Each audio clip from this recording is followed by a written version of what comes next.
question was Agido. Not Agido, the Ancient Sentinel, which is the card that just came out and the card that Sean wanted to play. He instead simply wrote down Agido. And that is not a card that you want to play unless you like to roll a 6-sided die and special summon a fairy from your graveyard whose level equals the result. So as a result, he got a game loss for game 1 and had to remove the card from his deck completely. Yep, but now he is good to go first here in game number 2. But as you mentioned, a lot on the line here. With 2 losses already for both these players, the player who loses this match probably won't be coming back to make the top 128 cutoff tomorrow. Yeah, it's 19 points or top 128, whichever one is more. And I would much rather have 19 points than hope that there aren't enough players with 19 points to fill 128. Yeah, especially when we're so close to that cutoff. But it looks like Sean got did a some... Kelbeck. Keldo discarded the Kelbeck. The Kelbeck's going to trigger to mill 5 from both players. Got like a Medora and a Scream. Chris looks like a Fenrir, a Beastial, maybe a Spright there in the middle, but nothing of use really for him, I don't think. Unless that's his own Kelbeck. Scream's fine. So Tearlament Scream is going to add Soliek from Sean's deck to his hand.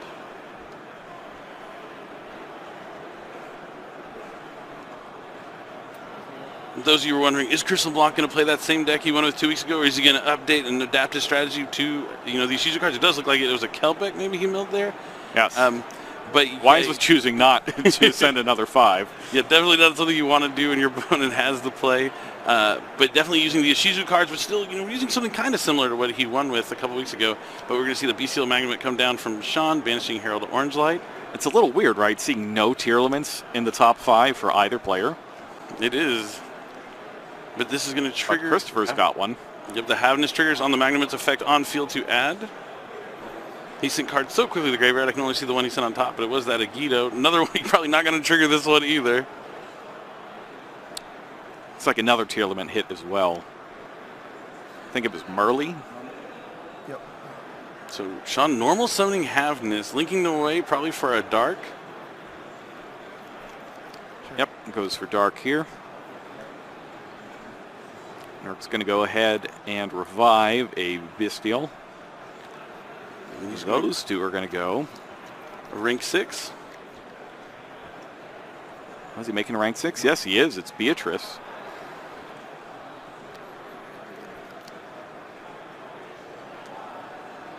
Not something I've seen yet today is the Beatrice play. Yeah, let's see what he decides to send down. He's going to send down a Tearlament. It seems like he doesn't have a lot going for him, so he might want to just send down a Tear name to start a fusion summon. Yeah, it looks like he needs to get access to Kictalos. Going to send down Havness, since it's the one he already has in his graveyard. And he's going to put back 2 copies of Havness to the bottom of his deck to fusion summon Kictalos.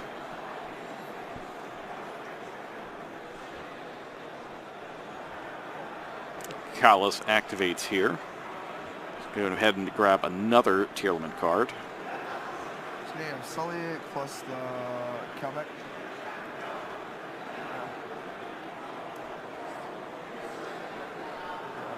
Medora and Keldo.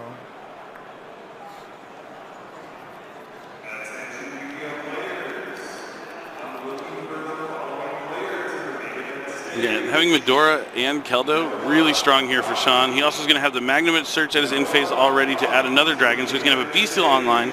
The Beatrice is going to let him send from his deck to the graveyard to maybe possibly conduct a fusion summon during Christopher's turn. So a lot online here for Sean. And he's picking up Rhinoheart with Kictalos.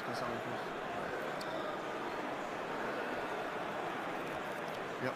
And activates it. Special summons Rhinoheart, sends Kictalos to the graveyard. We get both of these effects here.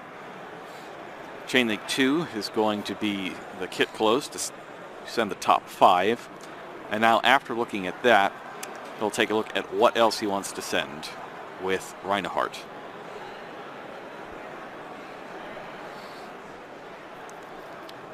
See him send the Saronir to the graveyard as well, so he may be able to send down a Bystial monster if he so chooses. Looks like the Rhinoheart's going to send down Sharon.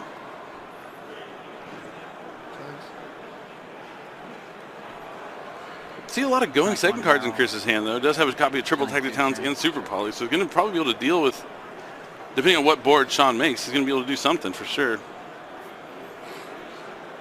If he can find, if Sean can find something like a Abyss Dweller, I guess if Chris goes draw phase, and Sean leaves up Abyss Dweller with another water monster, he might have an opportunity to Super Poly it away off the field before he can use its effect. Let's see if that comes into play here. Looks like he's summoning Kaleido Heart here in defense. I love getting Kaleido Heart online. Its effect to shuffle back can trigger anytime an Aqua is sent, so you'll be able to use its effect during the opponent's turn. And also when it's summoned. Oh, yeah, he could use it here on the Havness as well, since the Havness is on Chris's side of the field. Looks like that is what he's going to do, put that Havness back into the deck. You can have not that Havness. Mud Dragon of the Swamp out as well. And he's got the 2 level 4s now.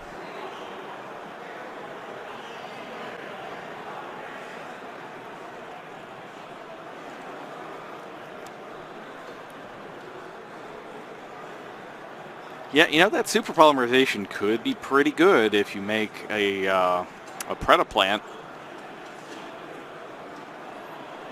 At least get Beatrice offline. Definitely would be something. Sean definitely considering his options, knows he wants to get a Abyss Dweller on the field.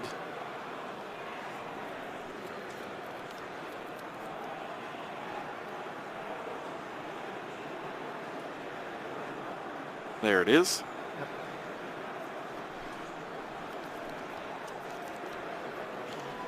And it looks like he passes there. All right, so Christopher draws. Draw phase. Anything? Yep. Sure. Activates Dweller. Main phase.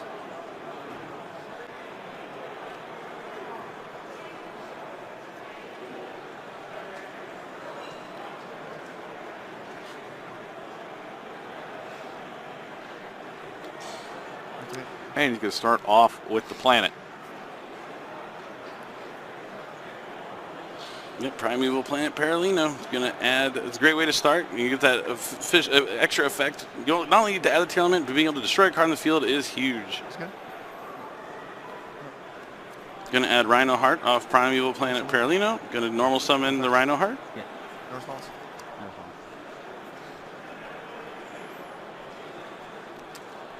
And sends Merly.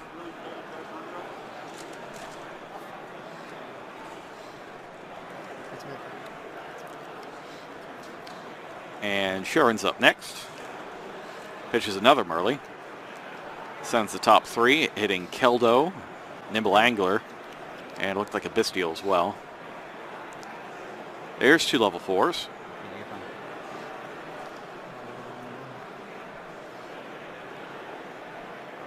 It's still under this Dweller. It's going to be tough for Chris to navigate this space.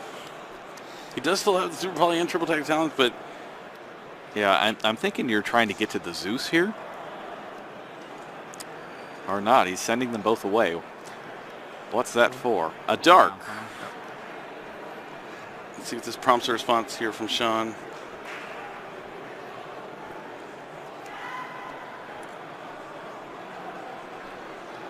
Yeah, it's kind of tough because that the Kaleido Heart can't be used as fusion material. Not even by super polymerization. So that's probably, yeah, he wasn't able to really get anything there. Sean, it's on by design, on purpose, to play around super polymerization for sure.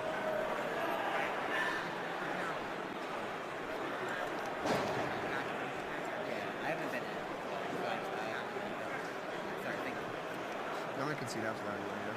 Yeah. Yep, Chris sees he's not going to be able to play through this board and just wants to concede to save some time and move on to game number 3. Yep. There's like no right. Makes sense here because the super polymerization doesn't get you a whole lot of anything here. Yeah, Super Poly is an interesting one. While it can deal with a lot of boards and you can use it maybe in the battle phase to get some extra damage in there, like there's a lot of ways you can play around it. And we saw Sean Pittman do that here. Pasadena, it's time to duel. One more time for day 1. The winner of this will be back for day 2. The other one maybe gets to sleep in a little bit. We will see. Got some great public events, though. Oh, yeah, we were just talking about them. We actually got to hear from some of the players on the first day. Blake, who just made I think he made the finals in their top 4 of the 3v3 YCS in LATAM, said his favorite public event was Rivalry of the Warlords. That was fantastic to hear. It's mine, too. I've been hanging out over there, seeing all the different matchups. People were asking me, could we get feature matches for Rivalry? Because you games are crazy. Yeah, that'd be pretty cool to do one day. I'd be excited. You get to play with those pre-constructed decks that are just fantastic, learn new strategies, maybe find something you didn't know about before and enjoy the format. All right, so Christopher's starting off with Keldo, pitching and Mudora. My favorite. This is my favorite. This is my favorite play because this is exactly, you get the 2 quick effects. You get 1 in the field, 1 in the graveyard. You get the Kelbeck to your hand. He's got Reinhardt as well. Oh, I'm glad that it's Chris is the one doing it. I've been waiting all day to see Medora discard Keldo. Yes, and then Reinhardt is going to normal summon. He's going to send down Havness.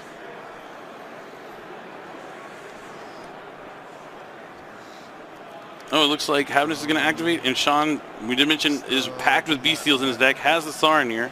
This is the one a lot of people don't play, but because all it does is send down a branded continuous Speller Trap or a Bystial monster from your deck of graveyard. So if you're not using Lubellion or Branded Beast and Branded Regain, not as useful as the other Bystials. So he's got, 9 of them in a 40-card deck. Well, it's 40 cards now. It used to be 41. We don't talk about it, Guido. And now an overlay here for a Abyss Dweller Pass. Devastation here from Chris. Definitely not the ideal turn 1 from him. This Saronir really shutting him down. We talked about the power of Bystials and really showing off here for Sean. He's losing that fusion. Rough. I mean, that's the best time to Bystials on a normal summon of a Rhinoheart because, they're just trying to make that kick Talos. They don't have any better way to get to kick Talos, so you're going to capitalize on that investment. But Chris still has Medora and Keldo in the graveyard. A Dweller is still going to be resolved. But if Sean has enough Bystials, he doesn't need to get any graveyard effects. He can just put some damage on this board. That's my favorite part about the Bystials is they're basically just free monsters with 2,500 attack.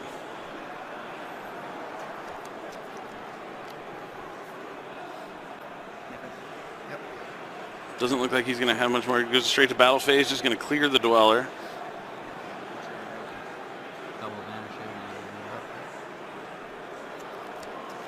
Seems pretty good. Now he knows that Christopher has that Kelbeck in hand, so he's got to be careful about sending cards to the graveyard. Very true. And he also has there's just a Super Poly just sitting there dead again. Not useful against one monster. No. Starts with Nimble Angler facing off against Bystial Saronir. Nimble Angler is a level 2, so he's able to special summon Spright Jet from the hand of the field. It's going to let him grab a Spright Speller Trap. Going to grab Smashers right away. I'm a big fan of Spright Smashers. Yes, Spright Smasher is a really good card. You get to search a Shurak effect? Okay, let's do it. And now a Link summon for Sprend. Spright Sprend out of Darkwing Blast, my favorite card. It's like a bridge card between Tearlaments and Spright. Works really well on both the strategies. And now Sean is thinking here. Probably has at least one more Bystial. He's got Havness. Sure. So Chainlink 1, Spright Sprend, Chainlink 2, Havness. Havness summons, sends 3. Kelbeck, Murley, Sharon. Well, that's a pretty good one.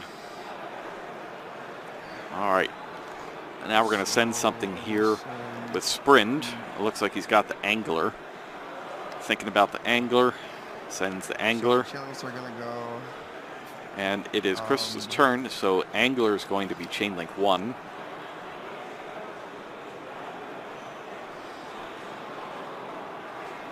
Chainlink 1, Chainlink 2. It's got Kelbeck as 1.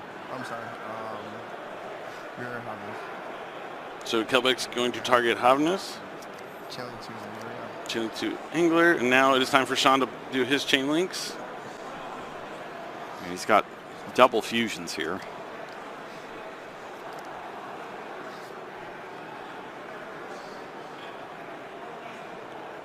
Along with the Kelbeck. Not going to use the Kelbeck. And now Christopher is going to chain. We're up to Chainlink 5 now. Chainlink 6. If you're keeping That's count. 5, right? My bad. Which one? What did you chain? Is this one and this one? Yeah, 3 and 4. So I'm gonna get rid of 1, 2. Got to put that Dweller back to use it again later on. I'll get rid of the Merlin too. 1, 2, 3. Sorry. So he's going to target both the Tearlaments with the Keldo and his own Abyss Dweller back into the deck for all of them. And So leaving the this Kelbeck. resolves, Angler comes out. We'll mill first. I'm sorry, we'll mill first, yeah. Oh, one of them did trigger the Kelbeck. Yep. So Sean did trigger the Kelbeck there. So we'll see if any of those anglers get hit. They did not. Effective, still resolving my chain,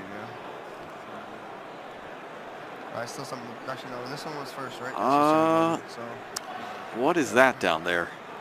3 spells, the Tearlament Trap, And the driver. oh, Cyframe Driver.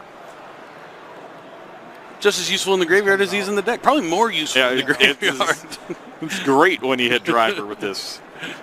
You just don't have to worry about drawing it, at least. Still able to summon it again. But I guess that's a side deck card, right? You don't really main deck the Cyframe stuff. yeah, we've seen a decent amount of this weekend. Luckily, like, and there was a match with Paolo where he drew Gamma as his 6th card, was able to chain it to a Toad that was negating his Smasher or Spright starter. It was actually crazy. But Sean is going to summon Magma. Sean's got a Bystial there for the for the Sharon. A lot going on. And I believe we've got that Celiac effect as well. What are you resolving? What are you resolving? Which effect are you resolving right now? It's a Celiac. Yeah, definitely has to add. That looks like Sharon. This is Chris's turn, though. Right? This is still Chris's turn. He's got a lot of stuff out there right now. If you could get, Nothing does that. Happens to those go to the grave, right? I don't know. I feel like he might be able to go for game here. Yeah, he does have a lot of options, and he does have the Super Got the Poly Super in hand. Poly. That's a lot of damage, especially with the 2 darks, so he's going to be able to fuse away. And the Beastials he has, Saranir and Magnemite, Yes, that's not Druis Worm. So we've got a 3,200 gigantic Sprite. He would have to use the Super Poly right now, Activate effect. which he's not going to, Oh, he might chain. unless he chains it. He's going to chain and fuse both the Beastials for Garura. So Garura's 3,000. There's 32 over there. We're going to resolve. That's 8,000, this right? Yeah. with 15 and a couple hundred more, plus whatever you get off Gigantic Sprite. I think that's it. Sean's got to get something else out of his hand, though. He needs a Druis Worm, maybe. How much is this? I'm not attacking it, obviously. I say that same thing when I'm adding up. I'm not going to battle phase. I'm just trying to add up how much damage I have. I want to make sure there's not any confusion. If he needs more, he'll be able to go into Sprite Elf here, bring back a level 2. Target blue, chain Medora. So on this. Oh, so I really like this. So the Tearlament Sprite deck, you can always play like a smaller Sprite engine. Usually it's going to be a tinier Sprite engine, but with the Shiju cards, you can put back that small engine and keep getting value from your blues that you summon later on. Really cool crossover, showing you why this deck is still really solid. Now we're using the blue effect. Enter battle. Attack for game. Enter battle, attack for game. Crystal LeBlanc is going to win game number 3 and move on to go